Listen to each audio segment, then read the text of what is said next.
to me is Shueyb Gandapur, who describes himself as a world traveler who lives between Dubai and London. He was born in Dera Ismail Khan in Pakistan. That's northwest in Pakistan, yeah. And he's a chartered accountant by profession, and this is his first travel memoir. So coming back is a unique reflection of his travels across India, viewed through a Pakistani lens. And it, in a way, I suppose it captures the spirit of this festival because, you know, Khushwant was all about fostering compassion and empathy across boundaries and borders, especially between India and Pakistan. What you share, would you care to share? Yeah, before I read a passage from my book, I'll just provide a bit of a context. As a Pakistani visitor to India, I visited 4 cities, as the visa is restricted to certain places that you can only go to. You cannot just roam around wherever you want. Besides visiting those 4 cities, I also, a big part of my travels was about, as Reshma said in introduction, I am from Dera Ismail Khan. So a big part of my quest was to go find people who had migrated from my hometown to India at the time of partition, and to connect with them and to see how they had preserved the memory and culture of our hometown. So to put this in context, I'll read an excerpt from this Dera Ismail Khan connection in particular. So, who lives in Derawal Nagar after all? Another day and another clue to investigate in my pursuit of the signs of Dera Ismail Khan in Delhi. My next stop was a neighborhood by the name of Derawal Nagar, a name that held a lot of promise. I had read a brief one-line description of this place somewhere on the internet, that it was a housing colony established by the Indian government to settle refugees from Dera. But why did the government feel the need to have a separate neighborhood for the people of Dera Ismail Khan? Did they create separate neighborhoods for immigrants from every district? On the road to, okay, I'll skip this. I arrived at the housing colony. Walking in the street along the row of houses, I could not find anything that distinguished the neighborhood from any other. I asked a couple of passers-by about the history of the neighborhood, but they were clueless. That was not a surprise. Among the Derawals in Delhi, those who had actually spent time in Dera Ismail Khan before partition and remembered it were on the verge of extinction. The owners and occupants of the houses must have changed in the last 7 decades. Perhaps the new residents did not care about the origin of their neighborhood's name.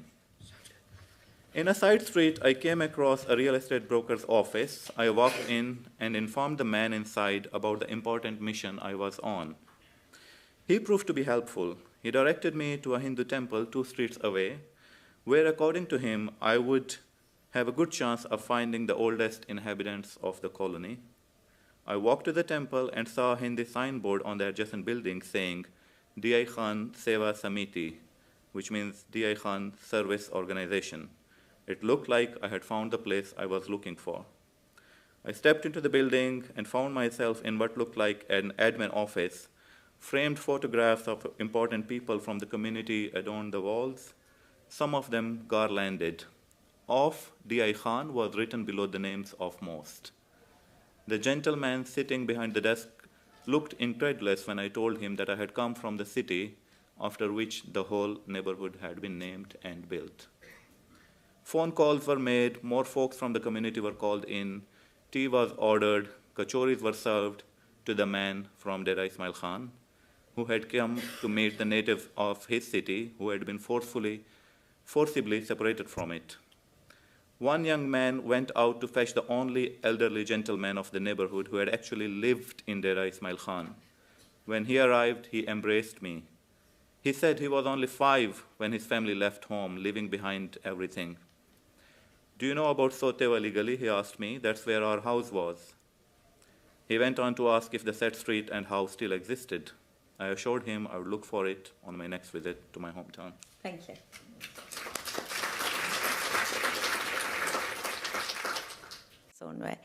So coming to you, Shueyb, the title of your memoir is Coming Back, and that sort of implies a sense of return or homecoming, and that obviously it's very sort of, it surmounts, all this sort of latent hostility and sometimes not even relate and so avert hostility between the two nations, India and Pakistan. So could you sort of elaborate on your encounter with India and the emotional resonance that it's had with you? I know I think earlier in the book you said that you looked in a mirror or something and there were places that reflected back to you, the places that you had left behind. So there was a kind of shared cultural and historical memory almost kicking into life. So did you feel a sense of otherness at all in your travels? Yeah, sure. So the title of my book, Coming Back, it's a kind of a paradoxical title because it was my first physical visit to India, but there was a sense of, in my interaction with people, like kind of a welcome or reception in a way of someone who is anticipated. And this is basically coming from when I went to a restaurant and the waiter said to me, "Bade dino baad aaye," like it took you a long time to come by, as if like he was expecting me. And I think that was kind of became the undercurrent of my visit. So you started with the question of home, right? So I think there was a lot of course, everyone knows that the cultural commonalities and are there. A lot of people who visit India had migrated at some point, or their forefathers had migrated. But that was not my case because I belong to a place in Pakistan for generations. But still, visiting India, I was a personal quest for finding pieces of home there. That was in the form of people who had migrated to India from my place, and also from like intergenerational storytelling, because I speak about my maternal grandfather, Babaji. When we were young, how he used to speak about how he used to visit the parts of India, how their family was established there.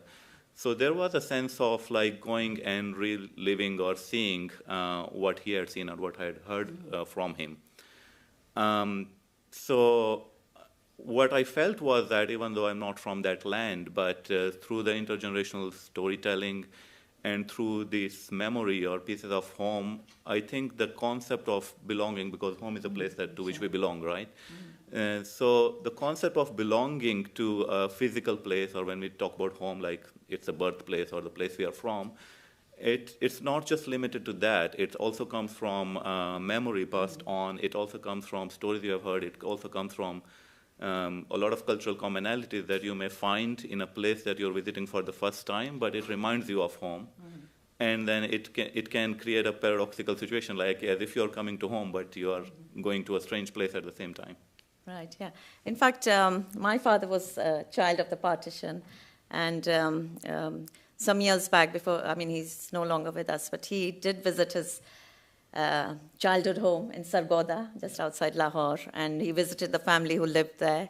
He had a lovely meal with them. They gave him a tour of the house. So I think that was really one of the defining moments in his life. You know, it was like reclaiming the past and, sort of making it tangible again.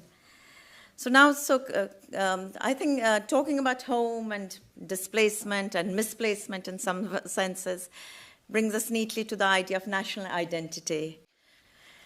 But I suppose, Shueyb, in your sort of view, do you feel that Pakistan has a sense of self? Is it a country that is still finding its feet, or is there more sort of a regional identity that is at cross purposes with the idea of this holistic, is there like a distinct Punjabi or, Northwest Frontier or a Pathan identity? Did you, in your travels through India, did you experience a sense of national pride? And did people say that,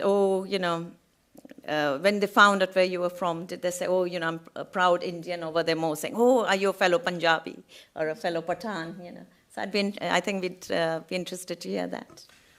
There was a mix of experiences. Yeah. There was a bit of everything, because I think we have a lot of this conflicting feelings about our national identities existing. I can speak better about Pakistan, as I'm more familiar with that. But there is a national Pakistani identity, and that's also a project taken over by the state sometimes, that once a new country is born, then they have to reinforce that identity somehow by emphasizing what is considered conducive to the national identity of what the state feels like. But then there are also a lot of sub-identities, and sometimes they get kind of glossed over. For example, but at the same time, at individual level, our identity has so many layers. Like, I'm a Pashtun, then I was born in a Muslim family, then I have a Pakistani passport. But I also feel connected to the broader South Asia and Afghanistan, because our ethnicities and all of those are not always confined to the political boundaries as they are, right? So to your question about when I went to India, I had a mix of interactions, and there were places where when I introduced myself, I'm from Pakistan, I was met with with a lot of like bonhomie and a lot of welcoming, but also places where people were like trying to prove that how India is much better off and a better place than the place where I come from. There will also be indifference, or there will also be like kind of not willing to engage, but which was a bit different from the story that I'd heard from people who had been to India before me, 10 years before me, 15 years before me. Because we often hear that there's no problem between the people, it's just the politics and the governments that have a problem with each other. But the unfortunate thing is that once a state picks up a line and then that's fed through the media to the people over and over for years and years, then eventually it seeps in, and then it becomes a problem of the people as well. It just does not remain the problem of the governments and politics only. But it also tells us that it can also be reversed in a similar way. It's just that where the political interests lie, if the political interests lie tomorrow in friendship or peace, and then the same message is fed through the media for years, then people's feelings will also can perhaps revert back to how they were a few decades ago. Yeah, I think that was one of the things we inherited from the British divide and rule. So I was quite taken with what Shueyb said about these different registers of belonging, where at one time you belong to a family and you belong to a neighborhood and a state and an ethnicity and a country. And I think one of the things that I tried to look at in the book was what happens when two of these identities might be in conflict within you. And what about, coming to Pakistan, Shueyb? Do you think there's sort of religious fervor in Pakistan? Is that sort of the preserve of those who are economically deprived, who are not as educated? Do you feel it feels like it fills a vacuum of unfulfilled promises by the nation's leaders? Is it similar to India in that sense, or? I think the religious fervor when it comes to Pakistan is, we often say that not a purely religious party has never come to power in Pakistan. But that does not take away from the fact that religion has been used a lot by the state and the establishment to kind of further its agenda and to kind of stoke some of the sectarian feelings in the society. So who are the main takers of the religious fervor in the society? I would say perhaps it's more the middle class of the country. And while we say that, they don't come to power, but still it's embedded in sort of the power structure. And when we say about the religious fervor, I think the primary affectees of that are the minorities, and it does, even if in the governments or the parties that are like kind of do not have an overtly religious agenda, but there is some inherent disfavor to certain sections of the. So I think the takers of those are, again, I would say perhaps not. It's not necessarily an economic question that the have-nots are eager takers of such themes, but it perhaps permeates through the. Sure. Through the classes more towards the middle and lower middle classes, but I think what we call the haves or the upper classes are always, I think, in favor, regardless of which direction the state or the religion that takes. Right. Yeah, that's true. But so how has your book been received in Pakistan? So the book has just come out about a month ago. It's The interesting thing is that it came out just before the recent clash happened between India and Pakistan. It was featured in some of the media, but surprisingly, it did not was not viewed in the context of the current conflict, or was not affected by it in the sense that I am speaking about cultural connections and reaching out and peace and transcending beyond boundaries at a time when the nationalistic fervor is so high. So that's kind of fortunate that it is the message is still being well received, and even to this day, people who are reading it are kind of appreciating the message of the book, which, I mean, the book is not overtly political, but by avoiding politics and by talking about building bridges and peace and emphasizing the cultural commonalities, I think it's a political message by itself, even if it does not talk about politics overtly. What about you, Shueyb? You also, what inspired you? What made you go through all the legal and bureaucratic loopholes to get the visa to register in the police at every There's stage? an inspiration for the journey, and then there's a separate inspiration for writing the book about it. Sure. Inspiration for the journey was, I think I have traveled a lot to many countries, but I don't think I have felt so much curiosity for any other country as I did for India, because of all that, or my perception of it, all that I heard about it growing up, then realizing that where we were in Pakistan, that was once part of India and all those things. And when I went to India and the experiences I had there, and like that I spoke about earlier in terms of finding pieces of home and my interactions, I thought it was too precious for me on a personal level, not like to let it fade away from memory. So it was a desire to just document like a kind of a personal memories, and then it just kept flowing, and then it was gathering dust for a couple of years before it got the form of a book. And then it came out at a time of conflict between India and Pakistan.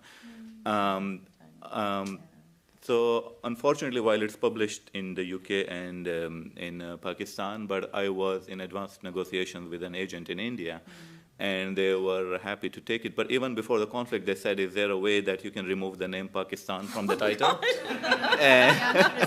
No. They said you can talk about Pakistan inside the book, but don't write it on the title. And then this incident happened in Pahalgam, and then I reached out to the agent again, how is it going? And they said, don't even talk about it now.